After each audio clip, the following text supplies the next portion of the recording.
Ole Miss needs to make Caleb Odom a transfer portal priority, and how about a little Gator Bowl deja vu? Anyway, we'll tell you what we mean. Stick around.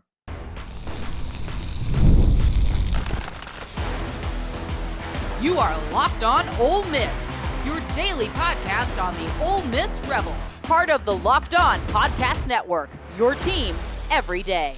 Welcome to the Locked On Ole Miss Podcast, your daily podcast on the Ole Miss Rebels, part of the Locked On Podcast Network, your team every day. Hello, I'm Stephen Willis, a 10-year veteran member of the national media and a former Ole Miss staff member. On today's show, we're diving into the exciting news that Caleb Odom has entered the transfer portal. He is a jumbo wide receiver from Carrollton, Georgia. Odom, an explosive playmaker, he would be a perfect fit for Lane Kiffin's offense and exactly what Austin Simmons might need to thrive in the middle of the field. But what will Ole Miss do? Will they make a move? And what other programs are in the mix for Odom's services? We break it all down and talk about his future potential impact that this dynamic player could have in the Rebels' future. Stay locked in, Rebels fans. We have you covered.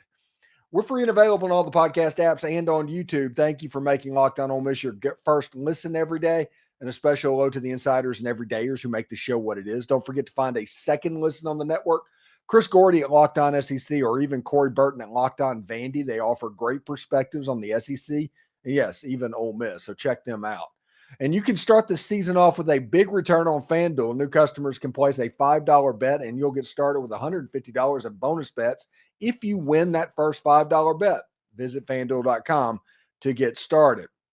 So, really interesting thing. I was all ready to come on here and talk about the Gator Bowl and all that, and then Caleb Odom announced that he was going to be entering the transfer portal the day before the transfer portal opens, which is today. And Caleb Odom is a player that Ole Miss prioritized in the last recruiting cycle.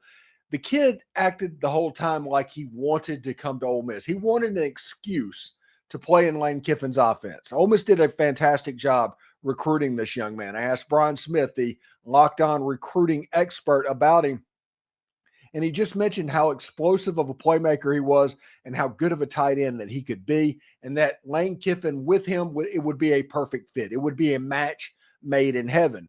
But as it went on, Caleb Odom committed to Alabama. This was before Nick Saban retired and before they hired Kalen DeBoer, but he wanted to give it a fair shot.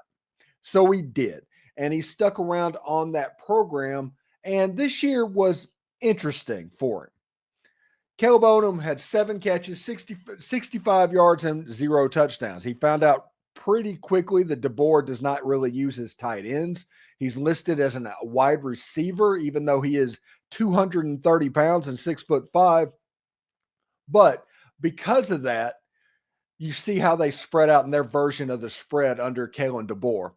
Ole Miss was going to use him as a true tight end. Think of what Daquan Wright did this year. They're going to split him out some, but he's also going to do some in-line work as well, and honestly make himself ready for the next level if he decides to come to Ole Miss. He's a good football player. He's an explosive football player. He's a twitchy football player that can make Austin Simmons even better. And honestly, with what's going on in the transfer portal right now at Alabama, it should be concerning for the ReliaQuest Bowl that Alabama is going to face Michigan in the January 1st, January 2nd, 31st, whenever the date is, that game. Because they are going to have a good number of opt-outs, just like Ole Miss, and Alabama missing the playoffs. It means that the timeline for these opt-outs are all going to go forward. Like I said, Kendrick Law is also going into the transfer portal as well, joining Caleb Odom. And Ole Miss is excited about this guy. He fits what Lane Kiffin wants from the tight end position. He's a guy that would come to Ole Miss. He would graduate at 250 pounds. He'd be playing as a jumbo wide receiver, and he'd be a very good football player. And because of that, there's a chance that he could do very well. All right. Now, changing the subject just a little bit. We wanted to start with the transfer portal, but the bowl destination for Ole Miss ended up yesterday, and it looks like they are going to be going to the Gator Bowl. It's a game that's being played on January 2nd, 2025 at 7:30 p.m. Eastern time, so it's a night game in the Gator Bowl. It is the 80th version of this football game. I don't want to call it like a super anniversary thing because the 80th version, it's a nice round number, but at the end of the day, it's just an old game. But the interesting part of this to me is on a couple of fronts. And before we talk about what this game could be good for Ole Miss, I want to talk about what this game actually means in the history of Ole Miss and kind of put it in context a little bit. Let's start off with the 1970-71 Gator Bowl, Archie Manning's last bowl game. That's the famous game that he played against Auburn. He was wearing the cast on his arm, that whole 9 yards. That was also the last time that Ole Miss was as hyped up as they were this season. That was also a similar result to where at the end of the season, there was a depressing moment that kind of kept the fan base down, and Ole Miss ended up not achieving what they thought they would. They ended up going to the Gator Bowl, and that was a pretty interesting football game. It was like a 35-28 game. Auburn ended up winning. They had Pat Sullivan at quarterback, but Archie Manning's legend and the picture of him with the cast and all of that, it just kind of got cemented after that game. Now, the other thing from this game is in 1990, the 1990 Ole Miss football team ended up in the Gator Bowl as well, taking on the Michigan Wolverines. And I do think this Ole Miss football team this season is very synonymous with that 1990 Michigan Wolverines football team. That team that beat Ole Miss 35-3, and honestly, it wasn't that close. The only closeness that Ole Miss got to scoring a touchdown was a Brian Lee 51 or 52-yard field goal at that time. Tom Luke was a quarterback on that team. Rush Showers was the other. There was a lot of good football players playing for Ole Miss then. You had Randy Baldwin at running back. Lots of good players. Ole Miss went down there and got steamrolled by this Michigan team that had no business playing in that game. You look at games like this, and there's really two directions you can go. It's honestly a fork in the road. And if you arrive at the game pissed off and ready to prove something, there's a chance that you're going to absolutely just gut punch your opponent. And that's what Michigan did to Ole Miss that day. It was a 35-3 game. And 14-year-old Steve remembers it well. Woke up, the game was on at like 10:30 in the morning. It was an early kickoff. Ole Miss had a different font for the names on the back of their jersey. They wore their red jerseys, their robin's egg blue helmets, and their gray pants. And Ole Miss just went out there and got drilled. And that Michigan team, they lost their opener to a Notre Dame team by 1 point. They got beat by, I think, Purdue or somebody in Iowa by a score apiece. Nobody blew this Michigan team out. It was the best team in the entire country, but they had 3 losses. And I think it is synonymous with what this Ole Miss team was this year. This Ole Miss team has no business being in the Gator Bowl. And it's not because I'm making fun of the Gator Bowl. It's because of how good and how talented this Ole Miss football team was. And they're likely going to have opt-outs, and that's going to come out over the next week. And we will talk about it when it happens. And we'll talk about who is on opt-out watch. But we'll also talk about the players that have a chance to really step forward and get ready for the 2025 season and how Ole Miss can use it to springboard into that 2025 season. It's interesting stuff. I'm pretty fired up what can happen. I'm not expecting 40 or 50 players to opt out. I'm not expecting that at all, not even a little bit. But I am expecting some opt-outs for Ole Miss in this game. Because if Ole Miss would have made the Citrus Bowl, I don't know if there would have been as many opt-outs. If Ole Miss was playing a super big-name opponent in the bowl game, I don't know if it would be that many opt-outs. But since they aren't, I think it is at least notable of how this will go for Ole Miss in this game. So Ole Miss is headed down to the 80th annual Gator Bowl. And while some might see it as a letdown, it does mirror the finish of the hyped 1970 season. And it could be exactly, honestly, what Ole Miss needs for 2025. Why? This game is the perfect springboard for 2025. It's coming up next. You know, nothing delivers comfort and joy like the unrivaled quality and taste of Omaha steaks. It's guaranteed perfection in every single bite. And right now, you can save on unforgettable gifts with a 50% off site-wide at omahasteaks.com. Plus, score an additional $30 off with promo code COLLEGE With 5 generations of experience, they consistently deliver the world's best steak experience. And the gifting experts at Omaha Steaks have made it easy to deliver the perfect gift with thoughtfully curated gift packages featuring gourmet favorites, from legendary steaks to mouth-watering desserts and even more. Save 50% off site-wide for a limited time at omahasteaks.com. Plus, our listeners get an extra $30 off with promo code COLLEGE. That's 50% off at omahasteaks.com and an extra $30 off with promo code COLLEGE. Minimum purchases apply. So this is an interesting situation, this game, and it's a weird thing. I think that whenever the clock hit 0 on the Egg Bowl, and it looked like for sure that Ole Miss was not making the playoff, this bowl game became increasingly about 2025.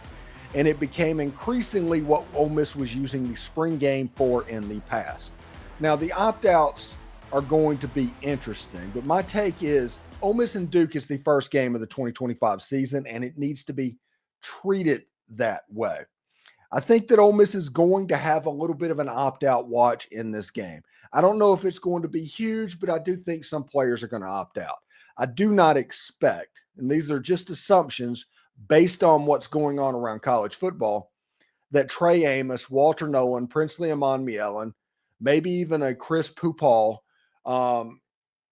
a Trey Harris, a Jackson Dart, a Caden Prescorn, all of the major components of this team that are severe upperclassmen that are looking at being top 4 round predictions for the NFL draft, I think that they're eventually going to kind of settle down and opt out of this bowl game. And it might be a situation they don't even announce until right before the game to affect the production of the Duke Blue Devils.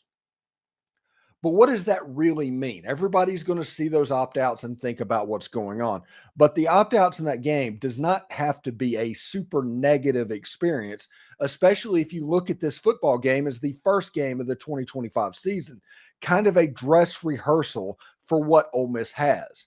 And some players that I think that Ole Miss needs to keep an eye on and Ole Miss fans need to keep an eye on. This is what we have offensively. I think Austin Simmons, obviously, because we think that Austin is going to be the guy into 2025 and beyond if he chooses to do it.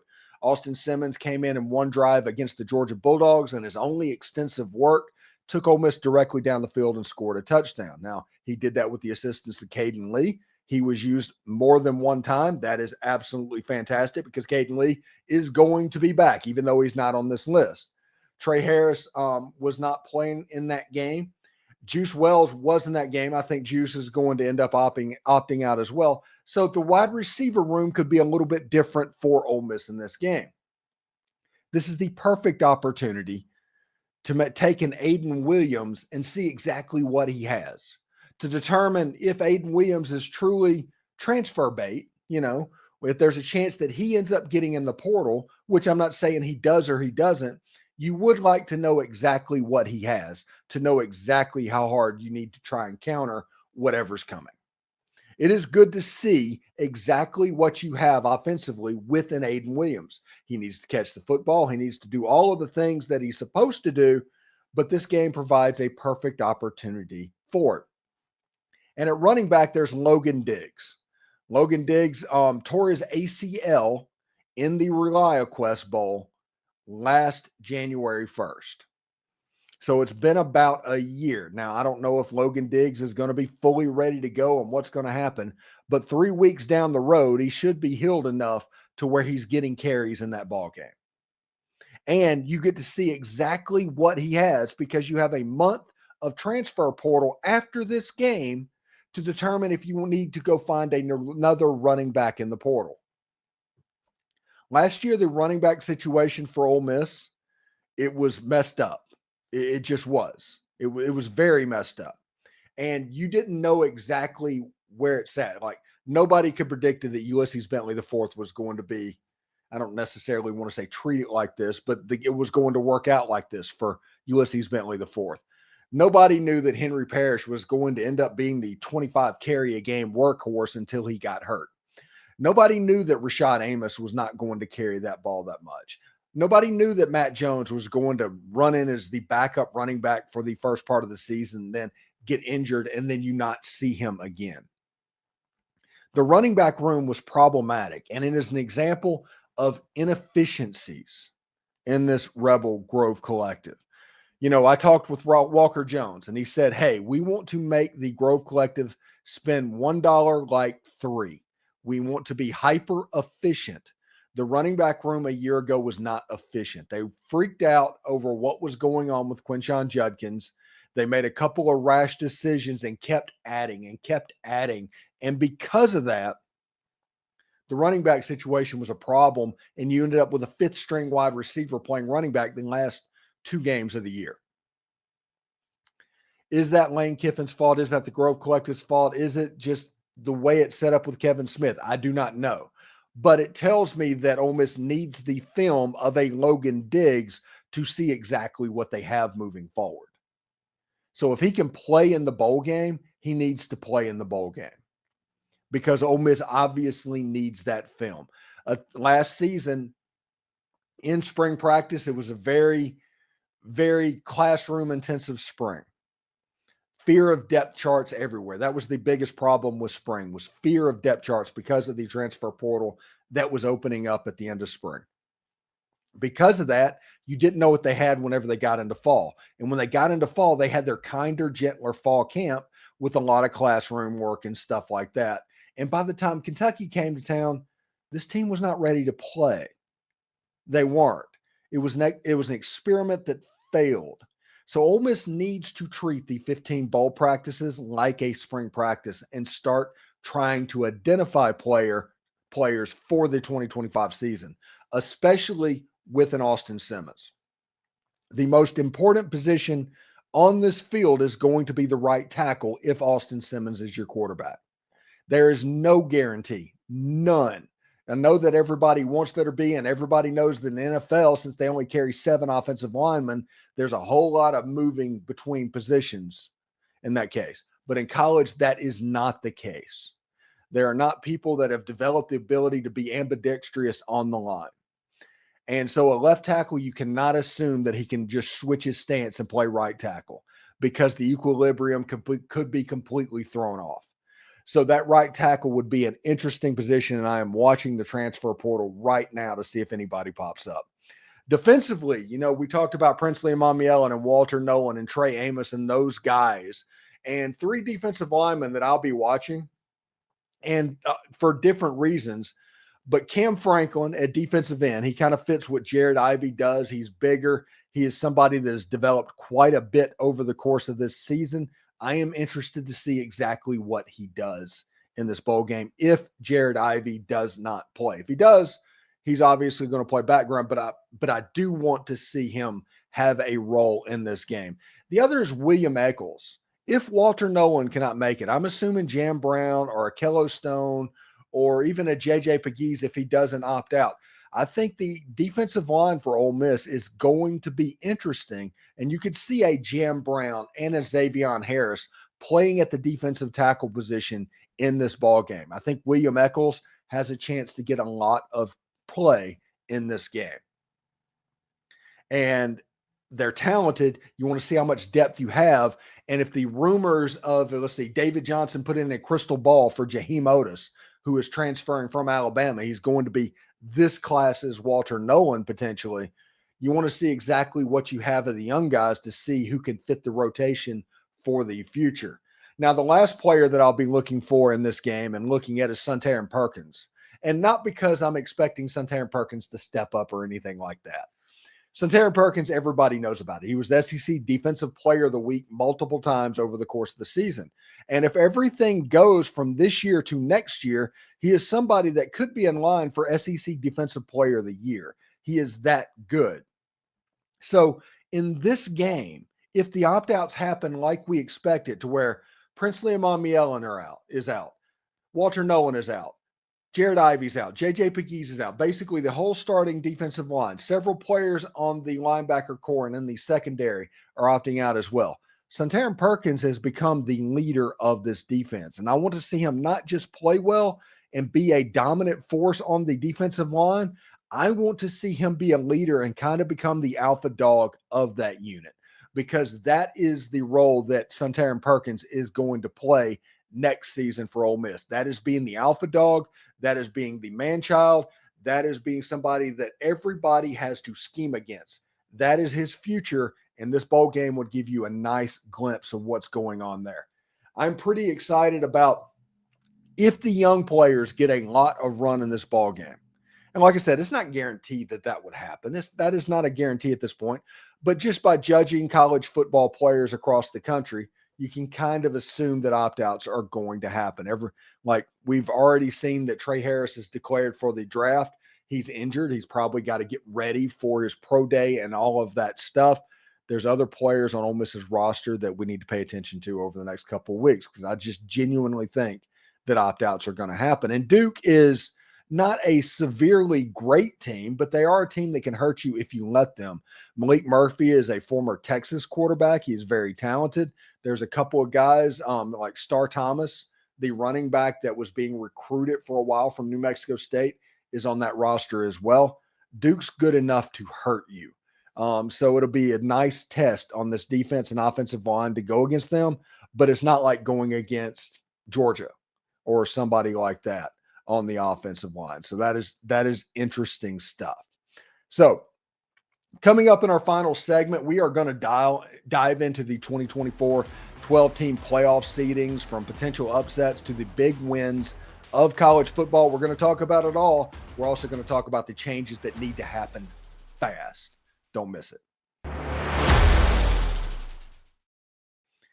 Get ready to tackle the NFL action with FanDuel, America's #1 sports book, because right now new customers can bet $5 and get $150 in bonus bets if you win. Every college football playoff game is featuring a home team that is favored by more than a touchdown. And I might be crazy, but I think Tennessee may be more built for cold weather than Ohio State. That might be a real upset. We'll talk about that in just a second. So when you get a hunch in the middle of the game, you can check out the latest stats, view live play-by-play, and so much more on the same page where you place those bets. The FanDuel Sportsbook app gives you everything you need to place live bets on the NFL or college football all in one place. Just visit FanDuel.com to join today. You'll get started with $150 in bonus bets if you win that first $5 bet. That's FanDuel.com. Never waste a hunch and make every moment more with FanDuel. It's an official sportsbook partner of the NFL. So the college football playoff rankings came out, and interestingly enough, this is exactly what it looks like. Clemson got in as the 12th seed. They are traveling to Austin, Texas. Tennessee is the 9th seed. They're going to Ohio State. SMU stayed into the field and they're traveling to Penn State. In Indiana, for the first time since like 1991, will be playing Notre Dame in a game in Notre Dame Stadium. That's interesting because Indiana and Notre Dame are from the same state. The 4 teams that are getting byes is the number 4 seed Arizona State, the number 3 seed Boise State, the number 2 seed Georgia Bulldogs, and the number 1 seed Oregon Ducks. Now, if you look at these rankings, first of all, this is what people need to take away from these rankings. You're going to have viewership like you have never seen on college football in these games. And everybody's going to talk about how it's a success. But I don't think we need to lose sight of the fact that there are major flaws going on in college football. And I'm not even talking about Ole Miss not making it or anything. This is about nobody making it or not making the playoffs. This thing is designed for drama right now. And while this is probably the most dramatic playoff and dramatic football season that I can remember it existing, that doesn't mean it worked smoothly. I think the buys for the top 4 automatic berths they're dumb. Boise State and Arizona State being in that position is weird. Texas has a nice, easy road to the semifinals, and so does the Penn State Nittany Lions if they're able to win the game as well. That is interesting. I think that Ole Miss missed out a lot because they dropped games. I think a 9-3 team should not be in it. The first 9-3 team to make it were the Clemson Tigers. Clemson beat SMU on a 55-yard field goal that caused Alabama at 9-3 to not make the playoffs. I think that everybody talking about the SEC needing to schedule easier games, that is wrong. Absolutely. Every team's problem that they had were in conference game. It has nothing to do with non-conference schedule. Ole Miss beat Wake Forest so bad they refused to return the trip and play them in football again. Ole Miss has done fine in the non-conference games. Now in 2025, it's going to be a little bit different story because you're going to face Tulane and you're going to face Washington State. That's a bowl team, both of them. So the non-conference slate's actually getting a little bit better in 2025. And whenever the rankings and TV games and the schedule comes out in about a week, whenever it comes out, you will see that Ole Miss is probably starting their run a little bit earlier than they did this season. So Ole Miss has to be ready to go quicker, which means that in spring practice and in fall camp and all of that, Ole Miss needs to change the way they're operating if last season was any indication. So in this playoff, they got it right this year. That's the most important thing that we need to say. But a major overhaul is needed for 2025 and beyond. And what I mean by that is I think we need to eliminate the committee entirely and go to a real BCS-style computer format for a 16-team playoff, if not next year, the year after. And if you can remove that committee and all of the drama that goes with it, I think these rankings, people would look at what's happened. It's like, yeah, that makes sense. People were saying, well, there's only 3 SEC teams in there. Yes, but it's your best 3 SEC teams. There was a good chance that Alabama was going to go up to South Bend, Indiana, and play Notre Dame and get beat. And not only get beat, get drummed. That SEC team did not deserve to be in the playoffs. Ole Miss did not deserve to be in the playoffs. South Carolina did not deserve to be in the playoffs. So in the end, 3 SEC teams feels about right because Georgia is the SEC champion and deserves to be in the playoffs. Texas, they're good. The only team that's beat them is Georgia. And then you have Tennessee that has done everything they needed to do, honestly, to host, and them going up to Columbus and the horseshoe at Ohio State is a travesty. So we'll see exactly how it goes as well. Anyway, I do want to thank everybody for tuning in. Got a little bit of bad news potentially. I have an appointment on Thursday afternoon with my neurosurgeon, and I'm probably going to need to have another brain surgery either this year or next year. It did not work out the way that I want it. We are working on the little month timetable that I will be down and trying to find guest hosts that could go on. If it's 5 months, obviously I will put a rush on it a little more. If it's next year, I will not. I do want to thank everybody for their thoughts and prayers and what is going on. I am fine. I expected this. I honestly knew it was coming potentially. And that month off and doing that will be important. Now, the problem on this operation and this surgery is the facial nerve. The facial nerve is what controls basically looking like you have Bell's palsy or looking like the Joker. Your face can kind of go either way depending on how that nerve is impacted. My tumor is on that nerve, which means that I could have half my face go straight down like Bell's palsy, and I could also go up and look like half of a Joker. So it is going to be something that I need to wake up from the surgery to know exactly what's happening, but I'm not planning on going anywhere.